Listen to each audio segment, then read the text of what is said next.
उपासना समर्पण योग chapter 6 day 18। सभी को प्रणाम। जय गुरुदेव। आइए परम पूज्य गुरुदेव वंदनीय माता जी को हृदय में धारण करते हुए स्वाध्याय प्रारंभ करते हैं। कल के स्वाध्याय में हमने पढ़ा था कि मनुष्य को दैवी अनुदान वरदान तो बहुत सारे मिले हैं, लेकिन बहुत दुख का विषय ये है कि उन दैवी वरदानों का उपयोग जिसे स्वयं के उद्धार के लिए और समाज के उद्धार के लिए करना चाहिए, वो सिर्फ अपने स्वार्थ भाव को साधने में लग गए हैं, जिसकी वजह से क्या है, समाज में बराबरी का वातावरण दिखाई नहीं देता है। आइए आज आगे पढ़ते हैं।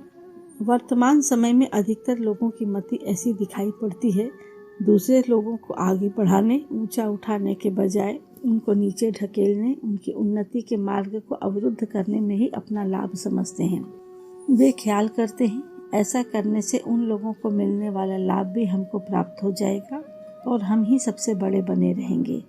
पर ऐसी नीयत का परिणाम प्रायः उल्टा ही देखने में आता है। अपनी संकीर्णता अथवा लोभ की प्रवृत्ति के कारण वे लोग सर्वसाधारण में बदनाम हो जाते हैं और इसके फल से उसकी स्थिति उच्च होने के बजाय गिरने लगती है। अगर हम आँख खोल कर देखें तो ऐसे उदाहरण समाज में लाखों की संख्या में मिल सकते हैं। गुरुदेव बता रहे हैं कि आज मनुष्य की स्थिति क्या हो गई है, उसके विचार कैसे हो गए हैं। वो सिर्फ अपना ही सोचने लगता है।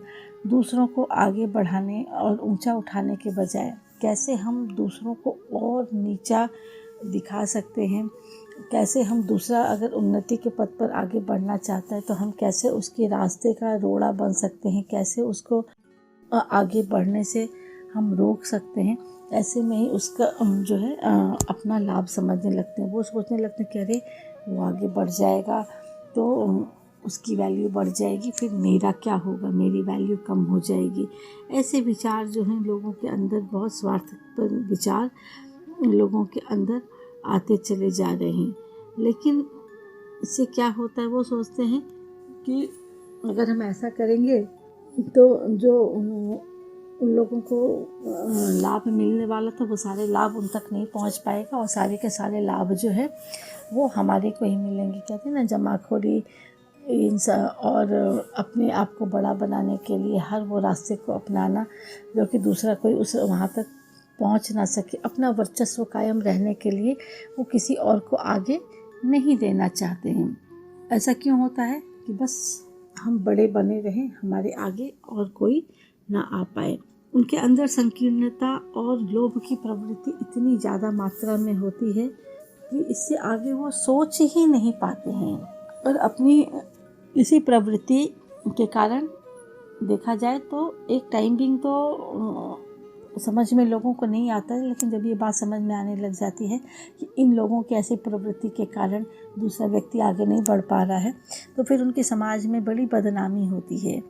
और फिर उसका परिणाम क्या होता है, क्योंकि वो दूरगामी परिणाम को तो नहीं सोचते, वो सामयिक को सोचते हैं कि अरे बस चलो मेरा मेरा मेरा ही होना चाहिए। लेकिन जब दूरगामी परिणाम सोचते हैं तो फिर जब लोगों को ये बात पता चलती है उनकी वजह से ऐसा हो रहा है, तो उनकी बड़ी किरकिरी होती है और बड़ी बदनामी होती है समाज में। और फिर परिणाम क्या होता है कि उनकी स्थिति ऊंची क्या होगी, उनकी स्थिति धीरे धीरे नीचे गिरने लग जाती है। तो यहाँ गुरुदेव हमें कह रहे हैं कि अगर हम आँख खोल कर देखें तो ऐसे उदाहरण समाज में लाखों की संख्या में मिल सकते हैं। थोड़े बहुतों की बात कौन कहे, जिधर देखो उधर आज यही प्रवृत्ति लोगों के अंदर दिखाई पड़ती है कि बस अरे जो हो बस वो सिर्फ मुझे मिलना चाहिए। अच्छी पदवी है, अच्छा रुतबा है, वो मुझे मिलना चाहिए। अगर पैसा है तो हमारे पास आना चाहिए। गाड़ी बिल्डिंग है तो बस हमारा ही होना चाहिए। खुद अपने परिवार में आजकल अब तो ये चीज़ें परिवार तक सिमट कर आ गई हैं। पहले तो समाज में ही हुआ करती थी, लेकिन अब कि बस जो हो बस हमारा अच्छा हो। लोग भाई भाई तक को देखना नहीं चाहते। परिवार में दूसरा कोई अगर उन्नति करता है तो उनको बड़ी तकलीफ़ होती है, जिनके पास ऑलरेडी सब कुछ है। तो ये विचारधारा इतनी संकीर्णता समा गई है, बहुत दूर करने की आवश्यकता है। इसलिए जो व्यक्ति इस मनुष्य जन्म को वास्तव में सार्थक करना चाहता है, उसका कर्तव्य है कि वह परमात्मा से सदैव यही प्रार्थना करे कि उसकी बुद्धि को ऐसी प्रेरणा दे जिससे वह सतपथ पर स्थिर रह सके। हमारे देश के भक्तों ने भगवान से जो ये प्रार्थना की है कि उनको ऐसी भक्ति प्राप्त हो जिससे उनका ध्यान किसी सांसारिक विषय की ओर न जाए, उसका आशय भी यही है। मनुष्य का वास्तविक लक्षण यही है कि वह श्रेष्ठ गुणों को प्राप्त करे और फिर उसका उपयोग लोक हित के लिए करे। हमारे बड़े बड़े महापुरुष बता गए हैं, दीन दुखी और किसी भी प्रकार के अभावग्रस्त व्यक्तियों की सेवा सहायता करना ही भगवान की सच्ची भक्ति है। अब यहाँ हमें गुरुदेव बता रहे हैं कि मनुष्य जन्म का वास्तविक उद्देश्य क्या है। ये जो जन्म परमात्मा ने दे करके भेजा है तो उसका कर्तव्य क्या है। तो उसका कर्तव्य है कि वह परमात्मा से सदैव यही प्रार्थना करे कि उसकी बुद्धि को ऐसी प्रेरणा दे जिससे कि वो सतपथ पर स्थिर रह सके। यानी सतपथ पर वो चल तो रहा, चले ही, लेकिन उसकी बुद्धि वहाँ सदैव स्थिर भाव में बनी रही। जो कहते हैं धियो यो न प्रचोदयात्, यानी परमात्मा से सदैव सन्मार्ग पर चलते रहने की प्रार्थना करना, सतत मांगते रहना, सतत कहते रहना। और हमारे देश के जो भक्त हुए हैं, जिन पर हम बहुत गर्व करते हैं, उन्होंने सदा परमात्मा से एक ही चीज़ मांगी है कि हे भगवान, हमें ऐसी भक्ति देना कि हमारा मन जो है किसी भी ऐसे सांसारिक विषय की ओर ना जाए। यानी हमारा मन कभी भी ऐसी चीज़ों में ना लगे जहाँ सिर्फ हमारे अंदर स्वार्थ भाव विकसित हो जाए कि हम सिर्फ बस अपना सोचें।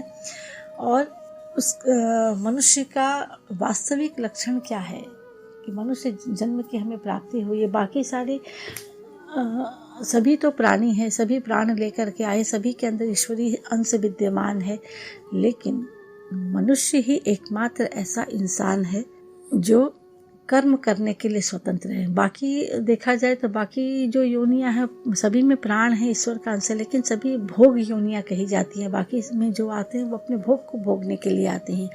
लेकिन इंसान को मनुष्य ने इतनी स्वतंत्रता दी है कि वो अपने कर्म के द्वारा या तो अपने जो उसके भोग हैं उसके लिए वो तपस्याएं करके, साधनाएं करके अपने उस भोग को काट सके।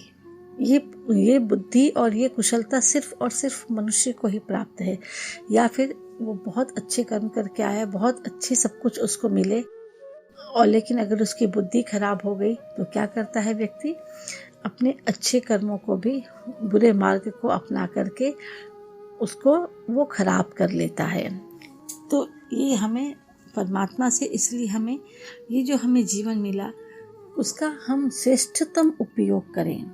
और दूसरी बात, बार बार गुरुदेव हमें बता रहे हैं, हम उसका उपयोग लोक हित के लिए करें। जो भी हमारे पास मिलता चला जाए, तभी जो है हम वास्तव में ईश्वर की कृपा के अधिकारी बनते हैं। और हमारे महापुरुष भी हमें यही शिक्षा दे के गए हैं कि जो दीन दुखी हैं और किसी भी प्रकार के अभाव से घिरे हुए हैं, ऐसे व्यक्तियों की सेवा सहायता करना ही भगवान की सच्ची भक्ति है।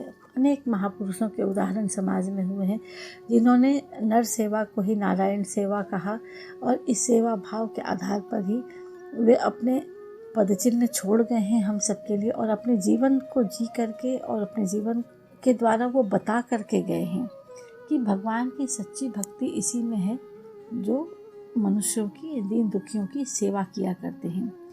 परमात्मा इसी प्रकार के कार्यों से प्रसन्न हो सकता है। इसलिए हमारा कर्तव्य यही है कि हमको जो भी शक्ति और साधन अब तक प्राप्त हो चुके हैं और आगे प्राप्त होने वाले हैं, उनका सर्वोपरि उपयोग लोकहित, दूसरों के साथ भलाई करना ही समझें। अपना और अपने परिवार का भरण पोषण करना तो मनुष्य का सहज स्वभाव है। इसके लिए उसे किसी प्रकार की शिक्षा या चिंतन की आवश्यकता नहीं होती।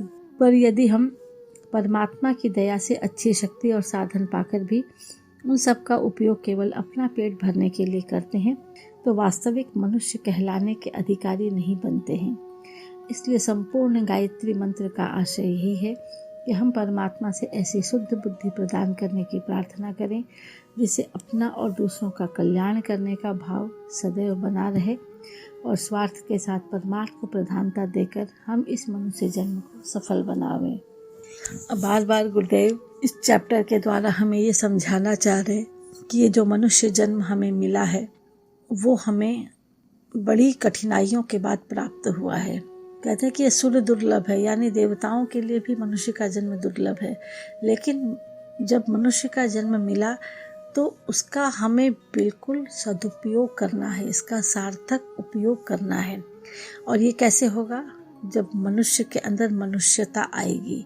बार बार यही समझाते चले आ रहे हैं कि हमारा ये जब मनुष्य का जन्म मिला तो हमारे लिए कर्तव्य क्या है कि ईश्वर ने जो शक्ति और जो साधन हमें देकर भेजा है या नहीं भी भेजा है, तो जो हमारे कर्मों के द्वारा हमें आने वाले समय में प्राप्त होने वाले, यानी ईश्वर ने हमें ऐसी बुद्धि देकर के भेजी है कि हम अपनी बुद्धि के द्वारा उपार्जन कर सकेंगे, आने वाले समय में उन चीज़ों को हासिल कर पाएंगे। तो उसका हम सर्वोपरि उपयोग करना सीखें। और ये क्या है कि हम सिर्फ इसको अपने लिए इस्तेमाल ना करें, वरन इसको लोक हित में जो भी कहते हैं। एक गुरुदेव के अपने प्रज्ञा गीत की एक लाइन भी आती है कि बुद्धि वह दो की जो भी मिला है, लोक हित में उसे हम लगाएं, ताकि भगवान हमारे लिए भी फिर खुला हो द्वारा तुम्हारा। यानी जो भी ईश्वर ने दिया तो हम फिर से उससे कैसे मांग पाएंगे? जब ईश्वर ने हमें जो दे करके भेजा, हम जब उसको और देते हुए जाएंगे, लुटाते हुए जाएंगे, तभी तो हम फिर से भगवान के पास जाके बोल सकते हैं ना कि भगवान हमारे ख़त्म हो गए, हमारे को फिर से चाहिए। लेकिन हम किसी को देंगे ही नहीं तो फिर हम कौन सा मुँह ले जा कर के भगवान को कहेंगे कि हमें दो। तो अपने परिवार का पोषण करना तो मनुष्य का ये सहज स्वभाव है। उसको इसके लिए किसी ट्रेनिंग की आवश्यकता नहीं पड़ती है कि तुम्हें अपने परिवार की चिंता करनी है, अपने बच्चों की चिंता करनी है। और परमात्मा ने सब कुछ दिया और उसका उपयोग हम सिर्फ अगर अपना ही पेट पालने के लिए करते रहे, अपने परिवार के लिए ही करते रहे, तो गुरुदेव कह रहे हैं, बिल्कुल चेतावनी दे रहे हैं कि हम वास्तविक मनुष्य कहलाने के अधिकारी नहीं है। यानी अगर जो भी व्यक्ति स्वार्थ भाव में ही सिर्फ घिरा हुआ है तो वो कहीं भी से भी किसी भी तरह से मनुष्य कहलाने का अधिकारी नहीं बनता। और इसके द्वारा, इस पूरे टॉपिक के द्वारा, ये टॉपिक आज यहीं पर समाप्त होता है। तो उसके द्वारा हमें गुरुदेव क्या बता रहे हैं कि संपूर्ण गायत्री मंत्र का अगर देखा जाए अर्थ, तो वो यही बताती है कि हम परमात्मा से क्या मांगें। हम परमात्मा से ऐसी शुद्ध बुद्धि, ऐसी सात्विक बुद्धि, ऐसी सद्बुद्धि प्रदान करने की प्रार्थना करें जिससे हमारा भी कल्याण हो और दूसरों के कल्याण करने का भाव हमारे अंदर सदैव बना रहे, और हम स्वार्थ भाव से हटकर परमार्थ को प्रधानता दें। और जिस कार्य के लिए यह मनुष्य जन्म मिला है, हम अपने उस मनुष्य जन्म को सफल बना सकें। आइए हम सभी प्रार्थना करते हैं परम पूज्य गुरुदेव वंदनीय माता जी से, गायत्री माता से, कि हम सबके जीवन में भी ऐसी ही बुद्धि आए, हम सब कल्याण के मार्ग पर चलें, स्वार्थ भाव हमारा मिट जाए, परमार्थ भाव हमारे अंदर जागृत हो। इसी के साथ आइए आज के स्वाध्याय को हम विराम देते हैं। सभी को प्रणाम। जय गुरुदेव।